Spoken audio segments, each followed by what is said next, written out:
Si tu ne fais pas attention à tes fréquentations, ce sont tes fréquentations qui vont avoir raison de toi. Dans cette vidéo aujourd'hui, il est question pour moi de te parler en fait d'un jeune qui a perdu la vie malheureusement à la fleur de l'âge. À 22 ans seulement, Gédéon Chango va perdre la vie alors que c'était un jeune qui était promu à un avenir brillant. Parce que oui, il était très talentueux dans le monde du basketball. Sur ce, on est parti.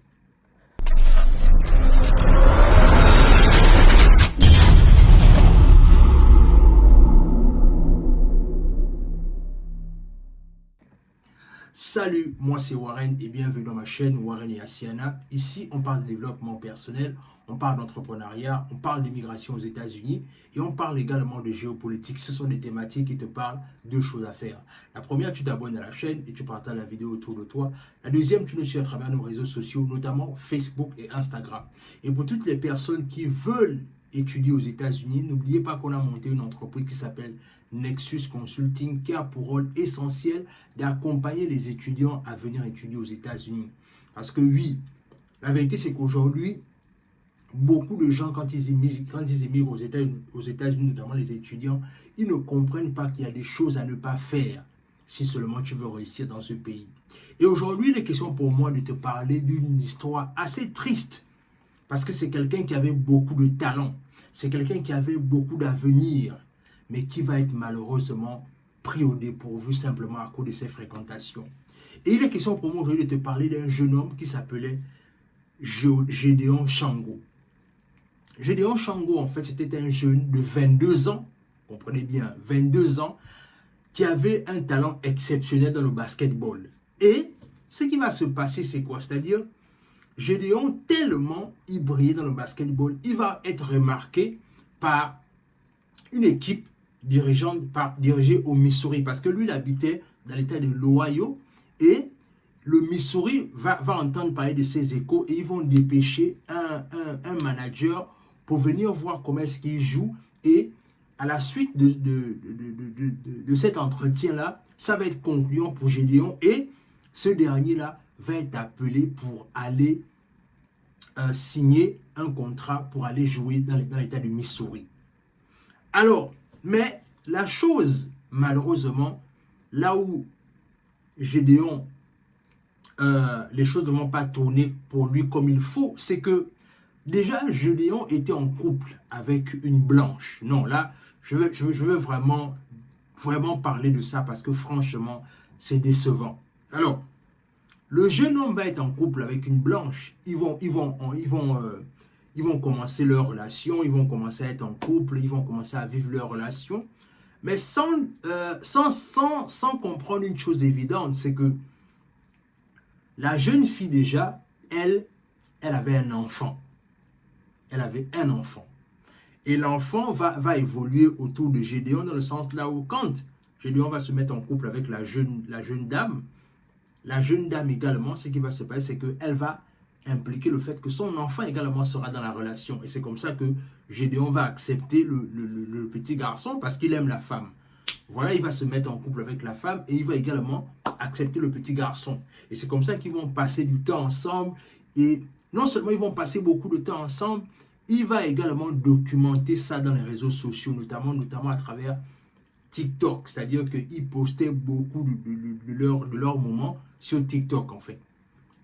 Mais je ne sais pas si le frangin avait fait les recherches sur la raison pour laquelle cette dame-là, d'abord, elle était célibataire, mais aussi sur le fait que elle a eu l'enfant avec qui, en fait. Et dans les recherches, on va découvrir, en fait, que le père de l'enfant, c'est-à-dire l'ex de la go, était un prisonnier, en fait. C'est-à-dire c'était quelqu'un qui était en prison. Et je ne sais pas trop ce qui s'est passé, mais il y a de fortes chances que ce monsieur-là est sorti de prison. Je le dis pourquoi. Parce qu'en vérité, les circonstances dans lesquelles on nous explique que Gédéon a trouvé la mort sont tellement mystérieuses. Alors, il était en chemin pour aller rencontrer les dirigeants du club auquel il s'apprêtait à signer dans l'état du Missouri. Et c'est en chemin qu'il va faire un accident. Et le fait le plus étonnant, c'est que on dit qu'il fait un accident, mais quand on va récupérer le corps de Gédéon et qu'on va l'amener à la mort pour faire des autopsies, pour faire des... On va checker le corps, on va réaliser en fait que les médecins légistes vont réaliser en fait qu'il a eu des écorchures au niveau du cou en fait.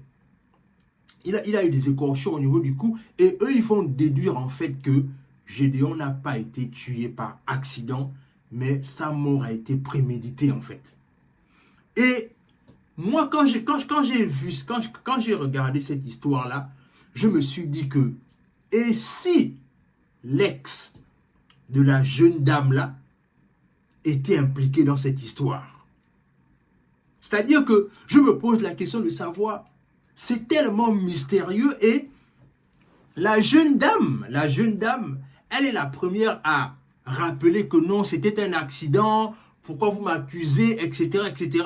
Mais sans préciser le fait que son ex, c'est un détenu.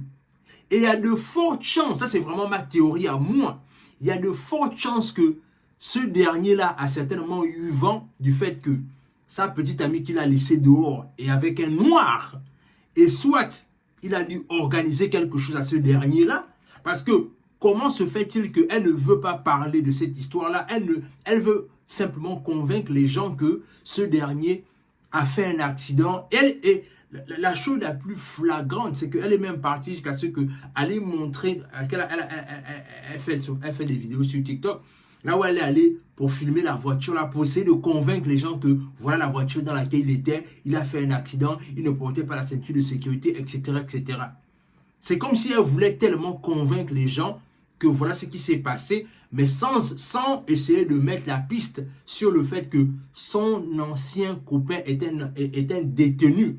Et il y a de fortes chances que peut-être en étant au courant du fait que sa petite amie, son ex, était déjà en couple avec un Africain, il n'a peut-être pas aimé ça, il y a de fortes chances qu'il a organisé le frangin.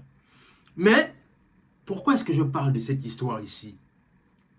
Je parle de cette histoire ici parce que je veux vraiment sonner une alarme en ce qui concerne les frères qui viennent se chercher ici. La chose qui me fait le plus mal, c'est que Gédéon, d'abord, c'est quelqu'un qui est venu se chercher aux États-Unis. Et non seulement il est venu se chercher aux États-Unis, il était dépourvu d'un talent. Et malheureusement, son talent ne va jamais éclore simplement parce que certainement, il a fait une mauvaise rencontre. Oui, moi je reste convaincu que Gédéon a fait une mauvaise rencontre. Vous savez, il est important de bien choisir ses fréquentations quand tu vis en Occident. C'est-à-dire, nous les Africains, on a ce côté-là, là où on veut toujours... En fait, nous sommes les seuls qui croyons aux relations mixtes. C'est-à-dire que nous sommes ceux-là qui ont toujours envie de penser que, oui, bon, elle est blanche, je suis noir, il n'y a pas de problème, on peut se mettre en couple, ça va marcher, il n'y aura pas de souci. Mais alors qu'en vérité, c'est pas toujours aussi simple, les gars. Arrêtons de penser que c'est toujours aussi simple. Parce qu'en vérité, y a les gens là, beaucoup de nous aiment pas, ils font semblant. Beaucoup nous tolèrent. C'est-à-dire, tu vois, ils sont là, même quand j'ai un peu regardé leurs vidéos, parce que je suis allé un peu, avant de faire cette vidéo, j'ai vraiment regardé pour le temps de regarder leurs vidéos, tu sens qu'il y avait des petites tensions, mais qui ne disaient pas leur nom dans leur relation, en fait. Et on va même jusqu'à dire que la jeune dame, elle était possessive. Arrêtons de penser qu'on peut se mélanger avec ces gens-là. Parce qu'en vérité, c'est là où beaucoup de nos frères partent prématurément. Moi, je vous assure que et là je vais finir par là, c'est que moi-même, j'ai plongé dans ça. C'est-à-dire que quand je suis arrivé aux États-Unis, je me suis mis en couple. Comme tout Africain naïf, pensant que tu peux te mettre en couple avec tout le monde, je me suis mis avec une femme de cet acabit-là. Mais j'ai vite déchanté quand j'ai vu ce qu'il y avait dans la relation-là. Et la manière dont on me traitait quand j'étais autour de sa famille. Les amis, c'est-à-dire que il est important de se dire que même si on veut se mettre en couple, apprenons à se choisir d'abord nous-mêmes, nous les Africains. Laissons l'affaire des gens là. Laissons l'affaire des gens là. Les gens là, c'est-à-dire qu'ils ne nous aiment pas, ils nous tolèrent. Et quand ils nous tolèrent, le jour là où il faudra faire quelque chose qui va faire en sorte que peut-être on nous élimine ou bien on nous met hors d'état de bien, ils ne vont pas hésiter à le faire. Les frères africains, choisissez d'abord vos sœurs. Laissez ce complexe d'infériorité là de se dire que voilà, je vais me sentir arrivé que je me mets en couple avec une blanche. Ça, c'est des histoires. Allez chercher vos frangines, mettez-vous avec vos frangines. Parce qu'en vérité, moi je ne sais pas ce qui s'est... Parce qu'on dit quoi? Ce qui se passe, c'est que c'est pendant le parcours, quand il est allé au Missouri là, il a eu l'accident en cours de route. Mais comment est-ce qu'on va retracer ce qui s'est passé en cours de route dans le sens là où la petite Awem, elle n'est même pas claire sur la version de ce qui s'est passé. Alors, moi je pense que s'il était avec une sœur africaine comme lui, je ne dis pas que ça devait être parfait. Mais vous savez, nous les Africains, on a ce côté là où on sait se protéger entre nous. Voilà un jeune talentueux qui a fini sa vie à 22 ans. Alors qu'il avait toute la vie devant lui. Je ne dis pas que les couples mixtes ne marchent pas, mais la probabilité que ça marche s'est trouvant très mince. Parfois même, ça marche avec beaucoup de compromis. Il y a toujours et la plupart du temps, c'est toujours l'Africain qu'on demande de faire des compromis pour que ça marche. Laissons cette histoire-là. Apprenons d'abord à nous choisir soi-même. Non seulement quand on se choisit soi-même, on se protège aussi mutuellement. Donc, moi, c'est ce que je voulais partager avec toi. Cette histoire de Gédéon-là me fait tellement de la peine parce que c'était un jeune qui avait beaucoup de talent. Vous savez qu'ici, aux États-Unis, quand vous jouez au basket, en un rien de temps, vous faites partie de la classe des millionnaires. Voilà quelqu'un qui était parti pour être millionnaire certainement, avec son talent dans le basket. Mais malheureusement, son talent a été stoppé parce que certainement, moi, je suis convaincu qu'il a fait de mauvaises rencontres. Le genre de rencontres que tu vas faire dans ce pays-là, ça va permettre ton élévation comme ça va permettre ton échec. Dis-moi ce que cette histoire de Gédéon t'inspire dans les commentaires. Abonne-toi à la chaîne, partage la vidéo autour de toi, laisse un like, laisse un commentaire et sur ce, on se dit à la prochaine.